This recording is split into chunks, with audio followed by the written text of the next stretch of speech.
50% growth in just 8 months. Special workshop. Hi, I'm Marc Daniels. I'm the CEO of Results BI, and I'm an execution specialist. And that doesn't mean I kill people. I help people not only put together a plan, but actually help them execute their plan. And we're going to talk a lot about that today. We're going to talk about how to drive execution, how to drive growth. And I'm going to show you today how easy it is to actually just get 50% growth in just 8 months. 4 months are already behind us. Here we are, the first or second day of May, depending on where you are in the world. And it's actually, I believe, the 3rd of May in New Zealand and Australia now. So here we are, we're in May, and we have just 8 months left in 2023. The year's 1/3 over. It's hard to believe, isn't it? So welcome, it's my honor to be with you today. I'm not going to try to sell you anything at the end, but I do really ask that you stay to the end because of a special offer. It's a free offer. Okay, so I will not try to sell you anything today. This is all about educating you and helping you put together a plan or adjust your plan to ensure that you have 8 months of growth that can actually drive 50% or greater in additional revenue from where you are today to where you are by year end. So welcome. We have people from all over the country and all around the world. We have somebody from Mexico, I see, Canada, and West Coast. So thank you all. I have some clients, and I have some prospective clients on the line today, and people that just want to learn. So thanks again. It's my honor to be here with you today. Hey, I always start out with a quote. And for those of you that attended my workshops before, he who fails to plan is planning to fail. It's a quote in Winston Churchill. And it's so true. Benjamin Franklin had a similar quote. Planning to fail is, or not planning is a plan to fail. Very similar quotes. Maybe Winston stole it from Benjamin Franklin for all I know. But it's so true. If you don't have a plan yet, it's so important to put together a plan. And I'm not talking about a spreadsheet that your CFO or your finance team put together at the beginning of the year. That's just a forecast. What I'm talking about is a strategic plan. And I'm not talking about a goal-setting workshop. They can be very powerful with goal-setting workshops, but I'm talking about going through a strategy to put together your plan. So I'm going to talk a little bit about that first, because it's so important to put together a strategy. And while there's a lot of strategic coaches out there, you'll find I have some very unique differences, which has driven tremendous growth and success for me over the years. Today's agenda, I always like to start out with a quick agenda. We're going to go through the framework of a strategic plan. We're going to talk a little bit about how to engage your staff, how to become really a masterful strategy execution leader, how important it is to measure and track your progress against your plan. I've seen way too many companies put together a plan, go off and do a goal-setting workshop or do a retreat where they put together a strategic plan, and then they come back to the office, come back to the headquarters building, go back to their remote offices, and then never actually execute the plan. They don't put the plan in place. So we'll talk about how important it is to measure and track your progress against the plan every week. And finally, we'll talk about how to drive growth month after month, quarter after quarter, and year after year. Again, stay with the offer. I'm not going to try to sell you anything, but I have a really special offer that I only offer once or twice a year, and I'm offering it today. So a little bit about me. I don't want you to think this is an egotistical run through, but some of you know who I am. Some of you have attended my workshops in the past. Some of you are customers. But why I pick these out. There's a lot of other companies that I've been involved in different roles, but why I pick these out is they're all related to a growth that occurred because of a trend. And we're going to talk about that today. Finding a trend and leveraging that trend is the quickest and easiest way to rapid growth. So in 1978, 79, I was fortunate to have started a company called Computer Discount of America. We grew that company to over $20 million in revenue. I was a young whippersnapper. I was only 19, I believe, when I started that company. So, yeah, I was 19, 20 years old. By the time I was 21, I was already knocking out $1 million years. And by the time I was 23, 24, I was already knocking out $1 million months. It all occurred because of a trend in the industry.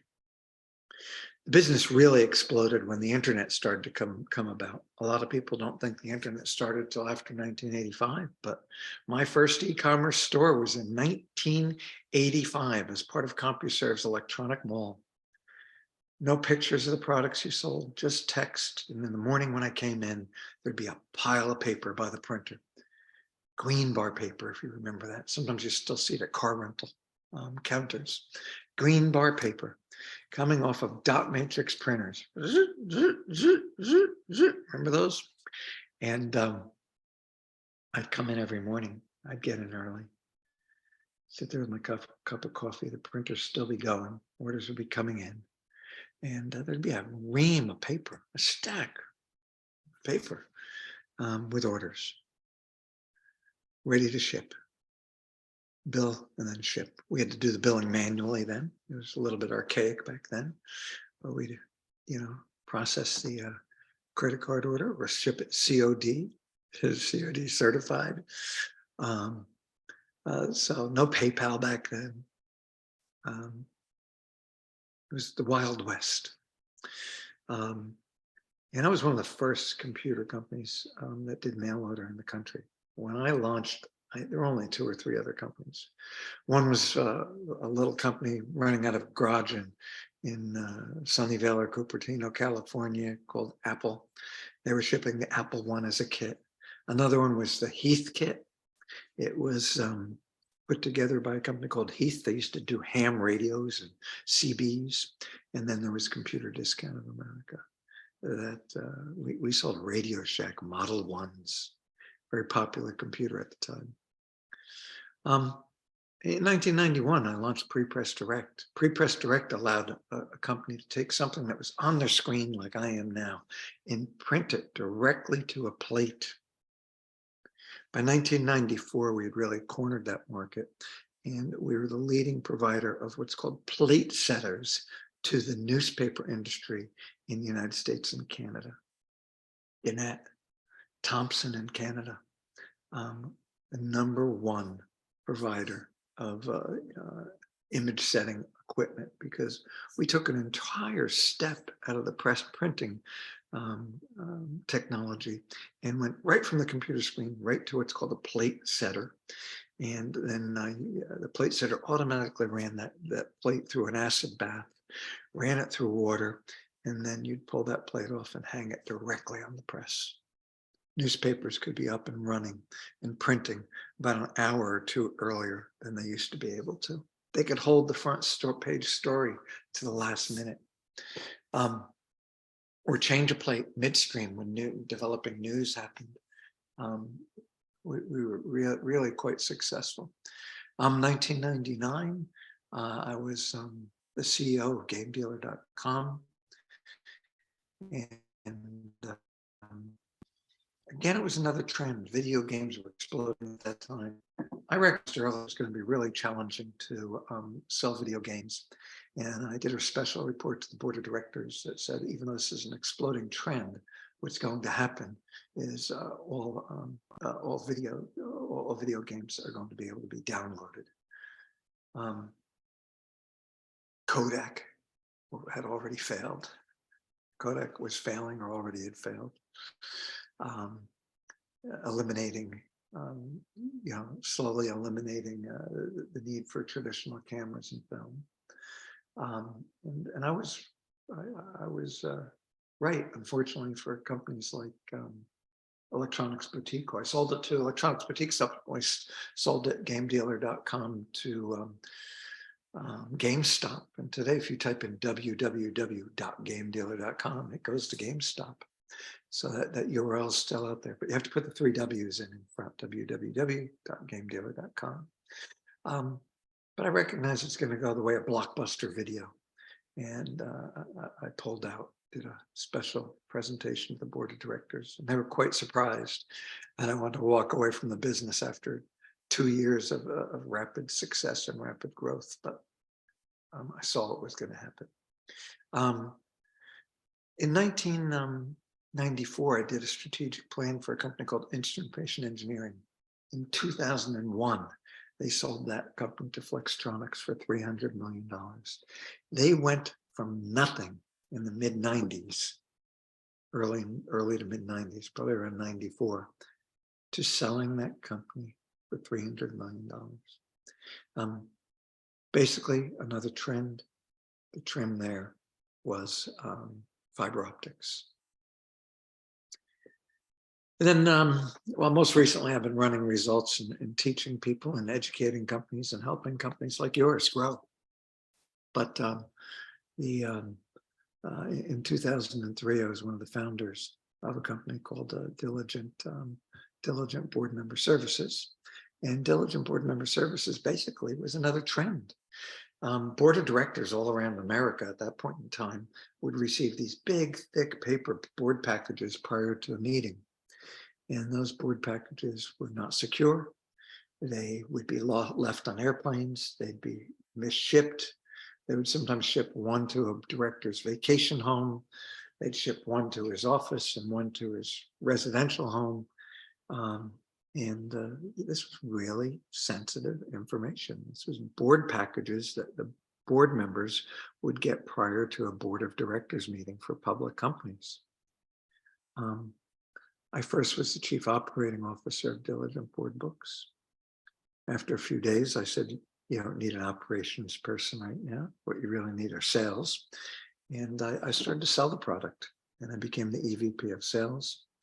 And we, with the help of the CEO, Alex Sodi, and 6 other incredible team members, we grew that company to over $200 million and sold it to private equity for $941 million, from 2 customers to 2,000. When I resigned, when I left there in 2013, we were already up to 2,000 customers. So again, a trend, taking a traditional paper book and moving it onto a secure internet platform or an iPad. That's why I pulled these out. All trends. We'll come back to trends a little bit later. Okay, let's move forward. Really am blessed with these successes that I've had. I'm blessed to live on the beautiful island of Martha's Vineyard today. But if there's one thing I want you to remember and know about me today, is what my passion is. I don't do this for the money. I get a real thrill out of helping companies put together a strategic plan. But the most important thing is when somebody calls me back and says, the plan's actually working. And it's because they're executing the plan. Harvard Business Review does a lot of research and does a lot of studies, but they frequently do a study on how well companies are executing a strategy. Numerous studies, they've come back, and anywhere between 85 to 90% of companies never execute their plan. You see, the planning is really time consuming, and it seems like when you're done with the plan, well, we have a plan. But the planning is actually the easy part. It's the execution that becomes the challenge. It's the execution that becomes the challenge. And that's my true passion, helping companies execute the plan. My favorite thing is when I jump on the line to check in on a client that's used our services, and they say, we're growing, growing. And it happens very frequently. So let's go forward here. So the high level plan, if you were to look at a plan from a high level, it's really made up of three components. It's your vision. Like, where do you want your company to go? What do you see your company as? Who do you want to work for? Who do you want working for your company? And then the next component is putting together a sound strategy. How do we put together a sound strategy? And then the final component is the most important, as I've already said, the execution, right? So let's talk a little bit about the vision. I'm not going to spend a lot of time on vision today, but vision is your core purpose, your why. Why are you doing this? And if you have any doubt about why you're in business and why you're doing this, I recommend a book to you. Start with Why by Simon Sinek. It's a great book. Start with why. Your BHAG, big, hairy, audacious goal. Originally called a big, audacious goal by Kramer. I think it was Jim Kramer who first called it a big, audacious goal. And then Tim Collins, I think his name is Collins, Jim Collins came forward and added the word hairy, big, hairy, audacious goal. So, that's where do you want to go? Where do you really dream of taking this company to? And to give you a few examples, of course, the most famous BHAG of all time is John Kennedy's BHAG, to put a man on the moon and return him safely to Earth by the end of the decade. He didn't live to see that goal happen, but it happened. Another really popular BHAG is Microsoft's BHAG. Paul Allen and Bill Gates Jr. Crafted a BHAG, and they were arguing. I think it was Paul Allen wanted a computer on every desk or one in every home, and the other person, Bill Gates, wanted one on every desk. So it was one on every desk and one in every home. They put it together, and their BHAG was a computer in every home and on every desk. Well, I don't know about you, but if you want to count my cell phone, I have two computers on this desk. This computer is about 5,000 times more powerful than the original TRS-80 Model 1, which originally shipped with 4K of memory and a floppy drive to run it. Not a floppy drive, a cassette deck to run it. So two computers on this desk. Another great BHAG, a more recent one, would be to establish a settlement on Mars. That's, of course, Elon Musk. I encourage you to have a BHAG. Companies that have BHAGs exceed companies, exceeding growth plans than companies that don't have BHAGs. And some people say, I want to figure out my core values, my core values, my core values. Core values are so important. However, I like to first know why I'm doing this, where I'm going, and then I figure out what type of core values do I want to surround myself with? What type of people having what type of core values do I want on the bus with me to get where I'm going? And these will all be people that believe in the company's why. So always do your core values third. I know you all have some internal core values, but do your core values third. Once you know why you're doing it and where you're going, so you want your core values to be aligned with those two. Enough on core values today. I do a lot of education through the year. I encourage you to follow me. I will do a session just on core values. I will do a session just on why. I don't do a session just on BHAGs, but very, very important. Strategy. Oh, skipped ahead there too much. Strategy, excuse me, just gonna get a sip of coffee here to wet my throat and keep my voice going. Strategy. These are the 10, I think there's 10 here, 10 major components of putting together a strategy that I look at. Now there's many more, but these are where I start. Some people say, well, why don't you start with a mission statement? Or why don't you start with your vision statement? Well, your mission is actually made up of 5 different components here. And your vision statement is made up of some of your vision and some of your strategy. So you got to break it down, and you come back later on to do your mission and your vision statement, okay? So important to tighten up on your target market. So many companies try to be everything to everybody. In doing so, they dilute their efforts. They market to a wider focus. They spend money they don't have to spend. Or if they narrowed it down and narrowed their target market down, they would spend less money. So target market description, target market needs. What is the problem you're solving for them? What's your target market geographic? Are you just in Canada, just in the US, just in California, or all of North America? What's your target market geographic? So I just went through that one. Value discipline. There's 3 different types of value disciplines, and some people try to be everything to everybody. There's your customer intimate. You really strive to be very intimate and close with your customers. There is another value discipline would be a technology leader like Apple. There you can demand a higher price, right? You can demand a higher price, and you can you're very focused on providing incredible technology. And then there's the third one, which is like Amazon. You're a machine.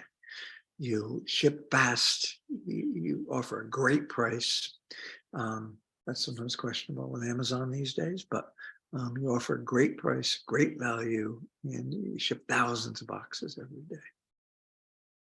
If you try to be, some people say, oh, well, we're really efficient, and we have great relationships with our customers, and we're a technology leader. If you try to be everything to everybody, it's going to cost you a lot of money. You sometimes can be one or 2 of those things. Like, let's say BMW. BMW is known to producing a fine piece of machinery, but they are somewhat intimate with you. They'll give you a free loaner. Many BMW dealers will give you free loaners. They don't offer that country but some dealerships do, right?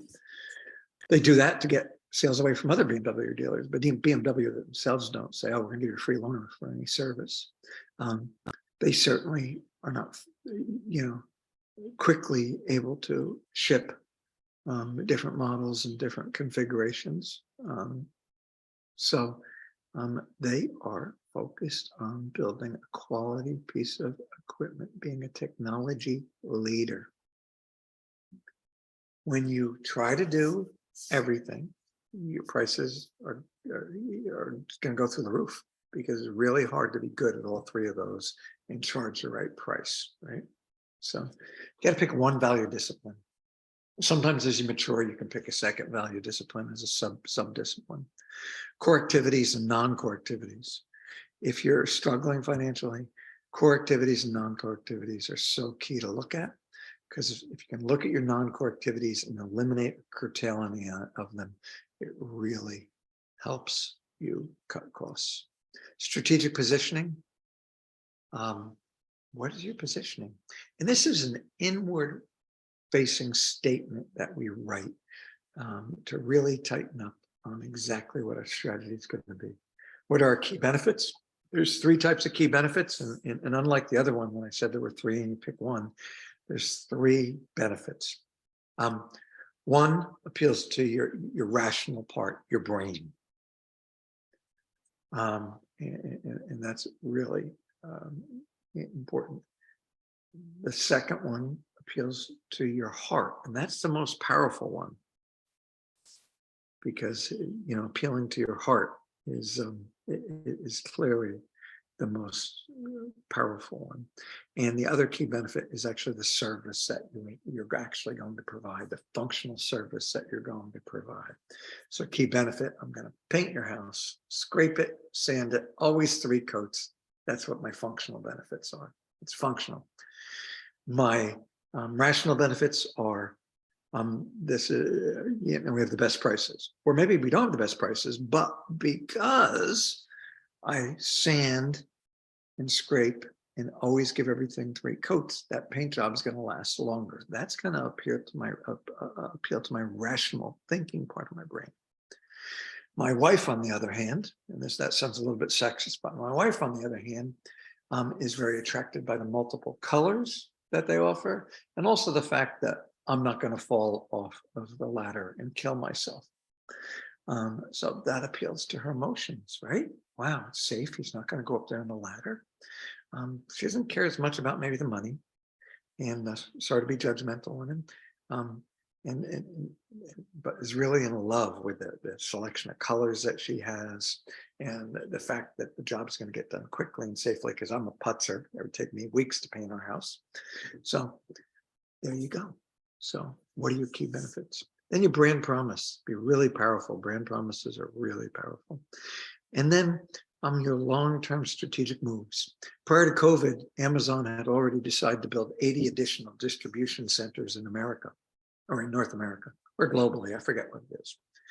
80 additional distribution centers. If they had not had that in their long-term growth plan, they would have never lasted through COVID. By July of the first COVID year of 2020, I know it started in 2019, but in 2020,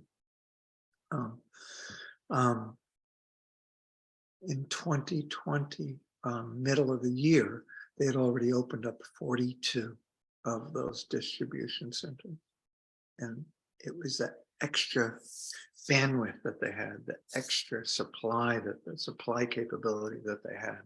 And they were jammed up through COVID anyway. Their shipments used to be really quick, but they were getting all jammed up.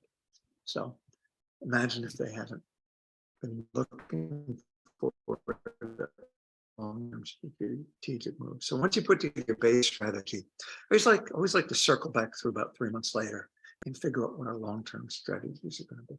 Hey, so I hope everybody's benefiting so far. I'm going to get to a really magical part of the session, so please don't leave me. We're going to go into actually putting together the strategy in a few minutes, and what I do that's so differently than your traditional strategic planning coach or your traditional strategic planning consultant that does a traditional SWOT. Okay, so what is a SWOT? A SWOT stands, and many of you have probably heard of this. A SWOT stands for strengths, weaknesses, opportunities, and threats.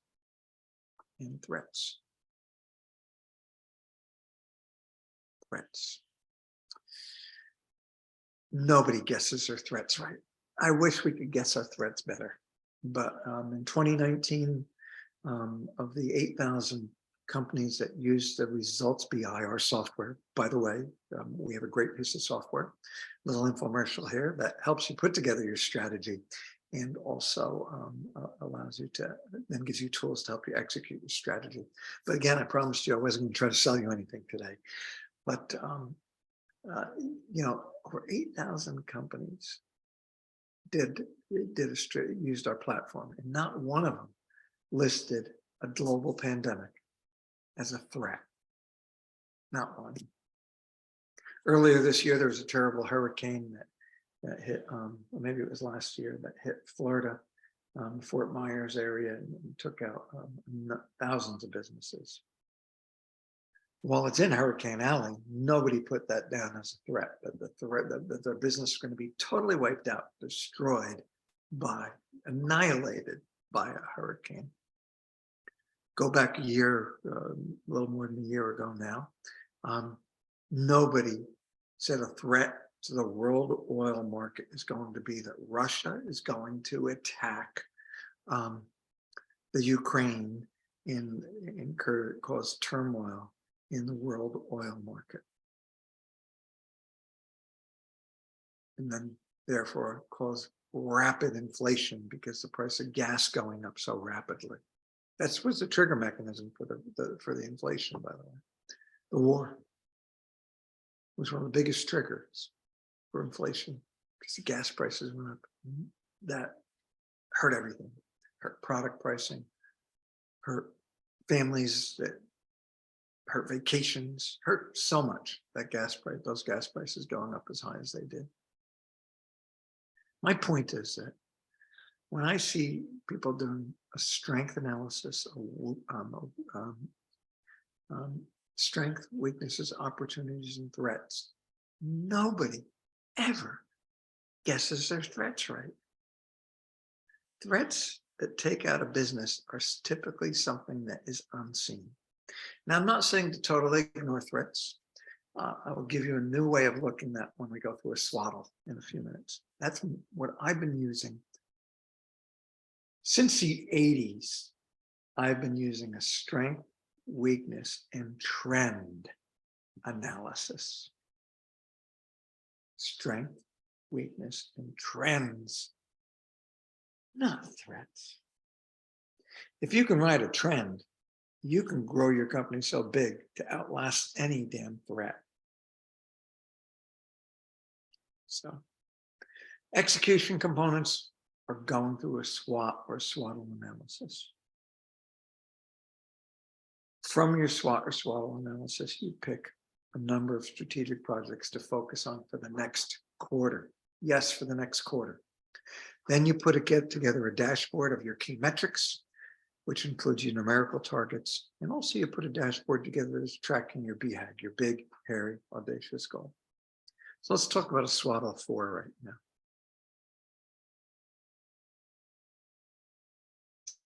A swaddle, strengths, weaknesses, and then trends, obstacles, and leverage with 4 projects. And I told you I was going to show you how easy it is to grow your company by 50% over the next, eight months. So I'm going to bring up a spreadsheet now. And what this spreadsheet basically shows,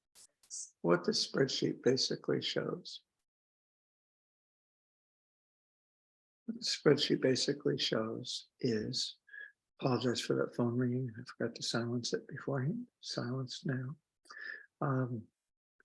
What this spreadsheet basically shows is in May, we had a start of 1,000. I don't know if that's 1,000 customers. I don't know if that's $1,000. I don't know if that's 1,000 widgets. It doesn't matter what it is, right?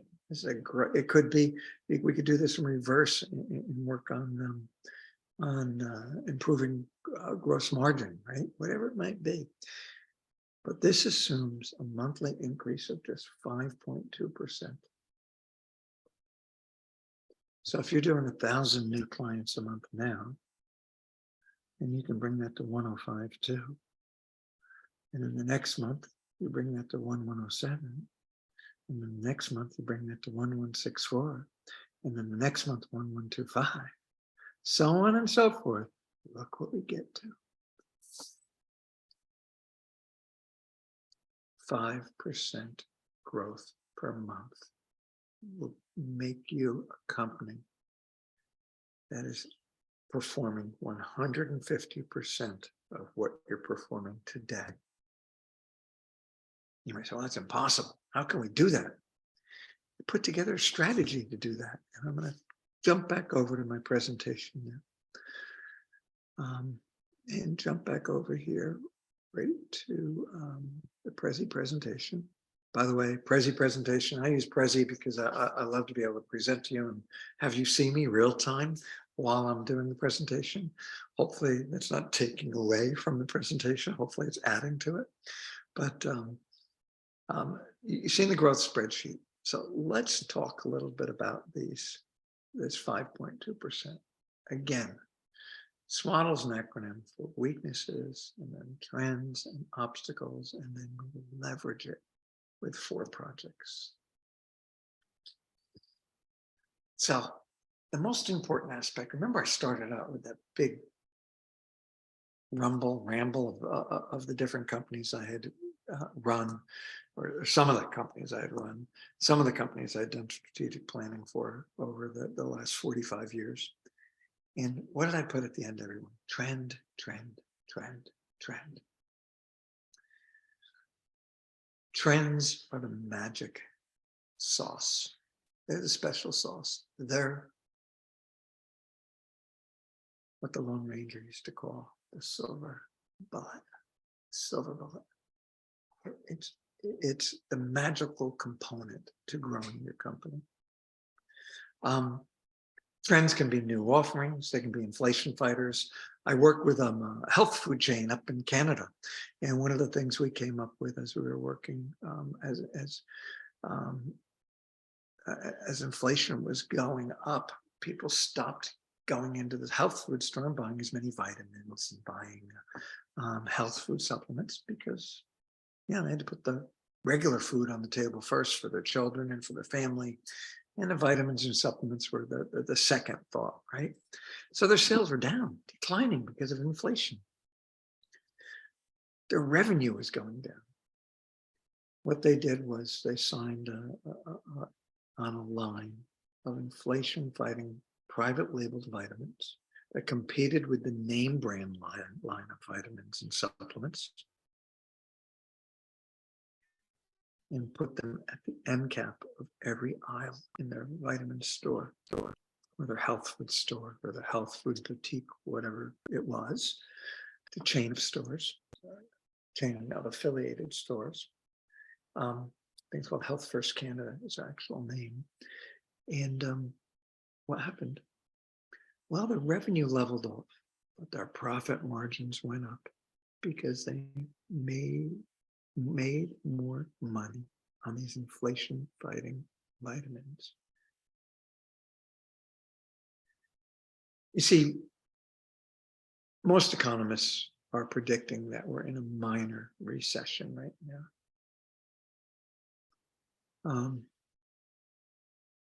Or we're still potentially going to enter a more major one or stay in a minor recession. That's both in the US and Canada. New Zealand is definitely in a recession. Australia has some segments in growth and some segments in recession. The UK is a mess. Ireland's doing okay. Whether it's a recession, inflation, or COVID, every financial crisis creates a vacuum.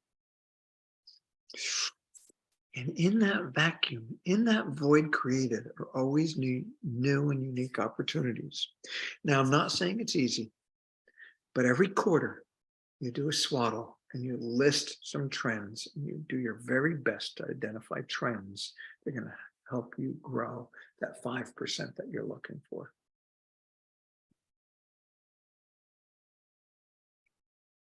This is my growth secret. I've done this nearly religiously for over 4 decades. I've had very few down quarters. I always create 4 major strategic projects that I keep a careful eye on. Doesn't mean I'm running the project. I sometimes assign the project to somebody else. In fact, it does much better when I'm not running. Checking in with them every week to make sure that project is moving forward. The first should align to one of your strengths. Why is that? Well, that's where you're strong. That's a no-brainer.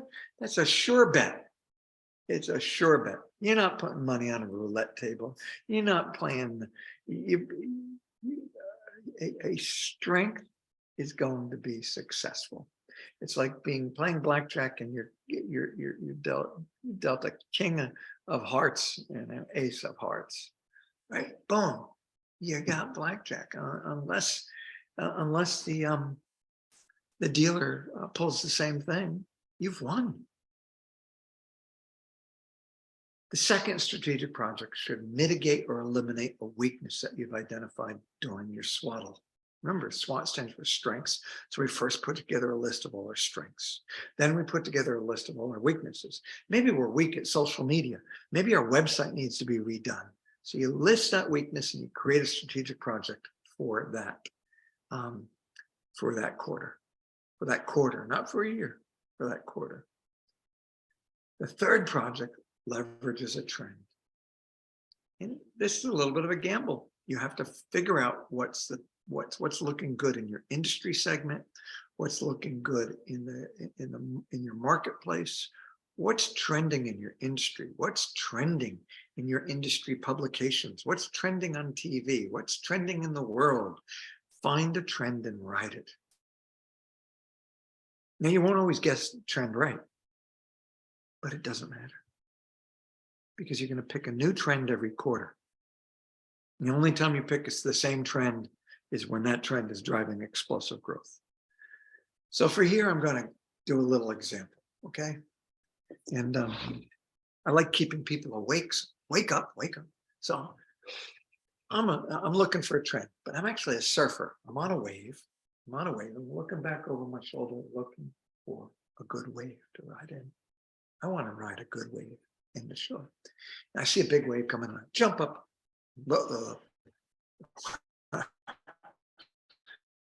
Pick the trend. Yeah.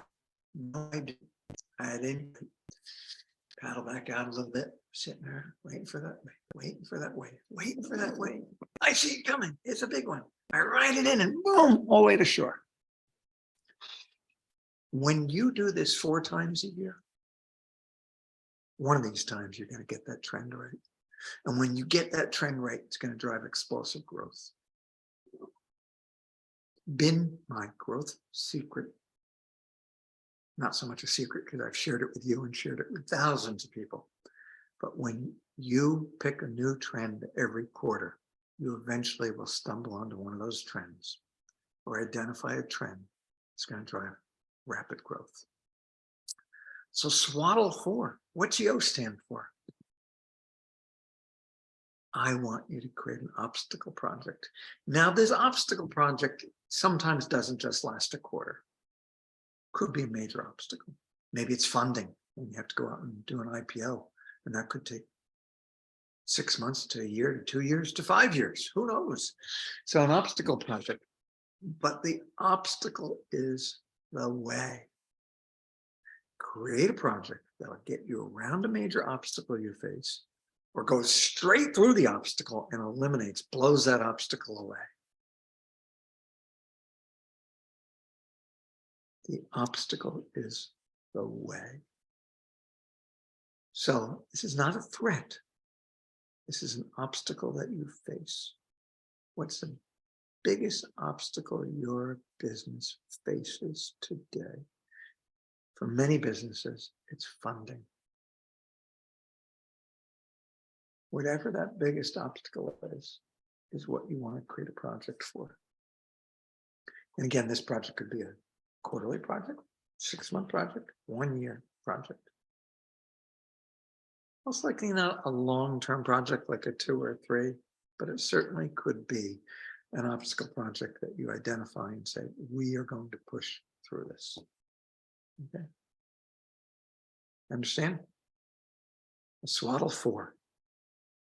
You're going to 1, list all your strengths. You're going to circle your 2 or 3 biggest strengths, and then you're going to find a project that aligns well with that strength. That's going to, sure bet, it's going to drive sales, drive revenue, reduce costs. It's a sure bet. 2, you're going to find a weakness, and you're going to eliminate and wipe out that weakness, or at least mitigate it or reduce it, right? 3, you're going to identify a trend. And you're going to create a strategic project aligned with that trend.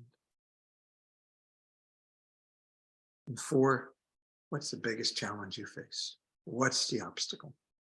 That's why I call it SWOT 4, right?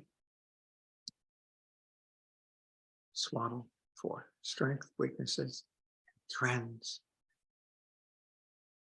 your obstacle, leverage the results of all 4 of those analyses with 4 projects, swaddle 4, every quarter.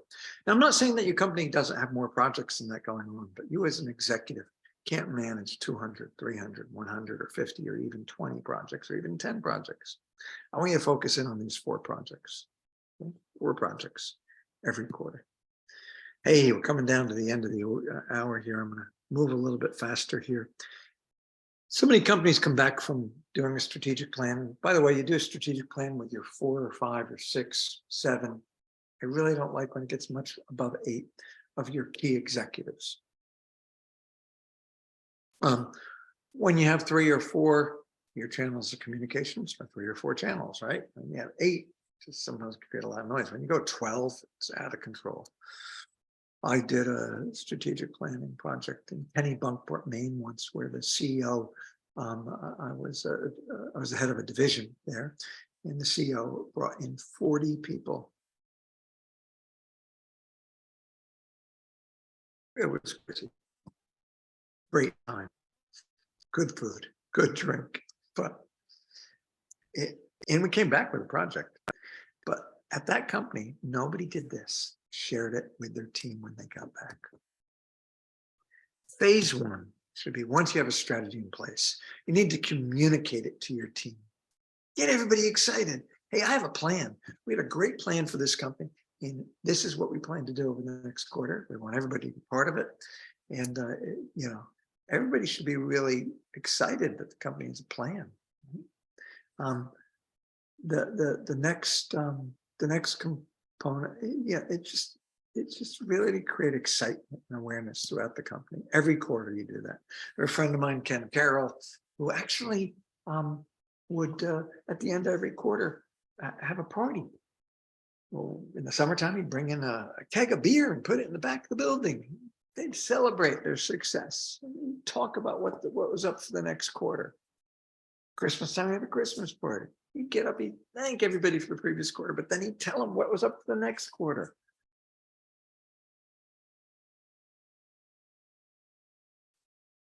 So create that excitement. Phase 2 is the most important thing, and this is a discipline that you have to come through with. You need to sit down with your key executives once a week and look at the strategy. You need to work the plan. This by 4 is the most important aspect of executing your plan. You can't come into the office, put your plan down on your desk. In the olden days, we still had a lot of written plans. That's why it's a binder on your desk. Could be on in the cloud, could be on your computer, but you don't want to just set aside that plan and say, now we've done this plan, and I expect all the executives to execute this plan. It's not going to happen. They don't all have discipline. You need to drive that discipline. The most important thing you do as an executive is to meet every week and challenge your people as to where they are with the plan, congratulate the people that are on track, and then provide help and assistance to people that have fallen off the course of the strategic plan. I always say, I see your projects falling behind. What can we do to help? I'm opening up to everybody at the table. What can we do to help? Do you need more resources? Resources can be people, money. Very important when you create a strategic project. Understand your resources. Resources are going to be needed. Don't give a project to somebody that just is full out and that's not going to have the time to do the project. You have to balance resources sometimes. That could be people, that could be money. That could be removing some obligations from the person you're assigning the project to. But phase 2 is constant follow through.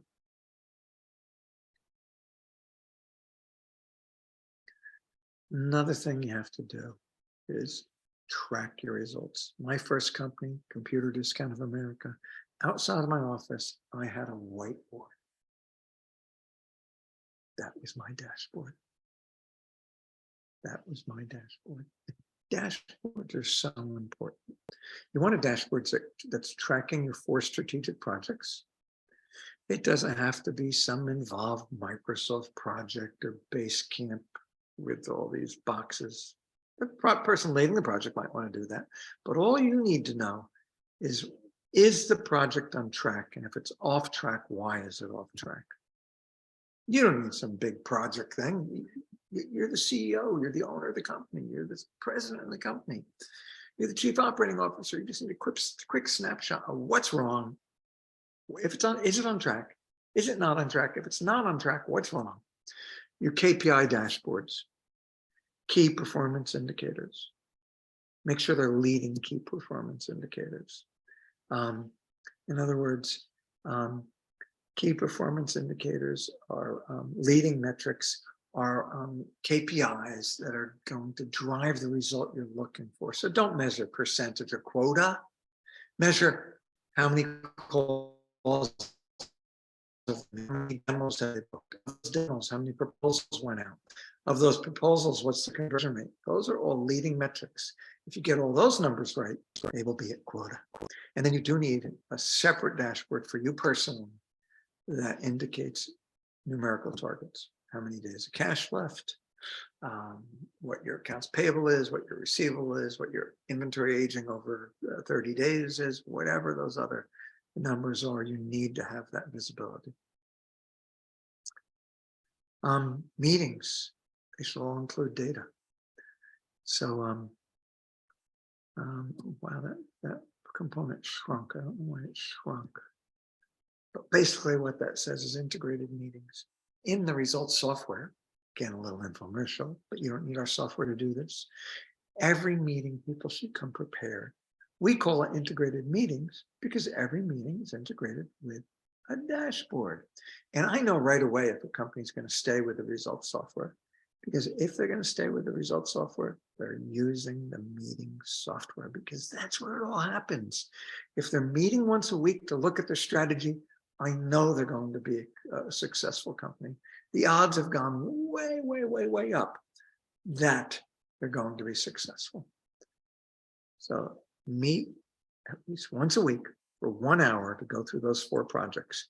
15 minutes per meeting per project. Bum, bum, bum, bum, bum. You're done. Once a week. The results formula. Discipline. Everything gets down to your discipline. Just like a New Year's resolution.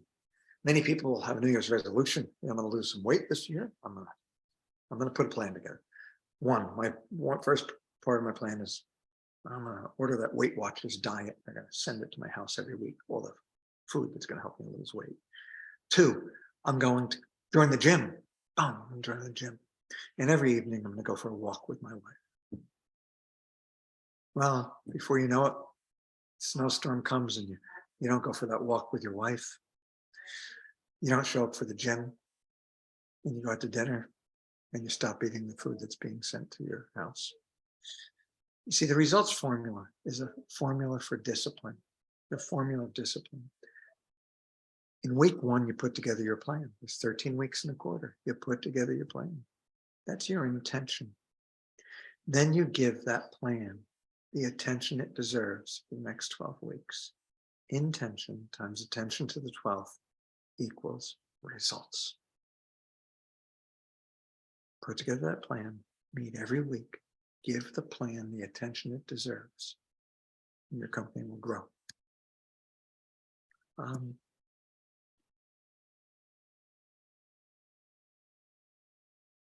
A special offer.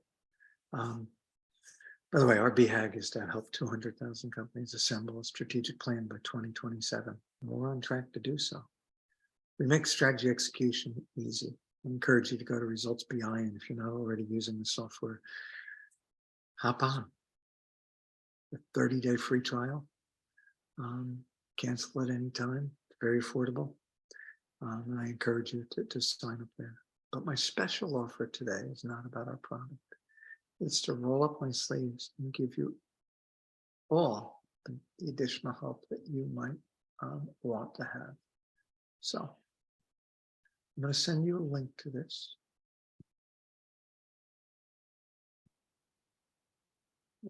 expand my window here a little bit. There we go. So I'm going to send you all a link, or if you're watching this on a YouTube replay or on a replay, the link is included below. Okay, I'm going to paste this link into the chat box. But basically, I'm offering you a private one-on-one session with me. It's a limited time offer. It's a free 1-hour strategy execution review session. I'll review the plan with you that you have in place. If you don't have a plan, I'll get you going on it. Says right there, if you have a plan, I'll step you through how to quickly get one in place for 2023. You don't need to be overwhelmed by it. Click there, that'll bring you to a website where you can pick a time that works for you. My friends, my colleagues are telling me I'm crazy.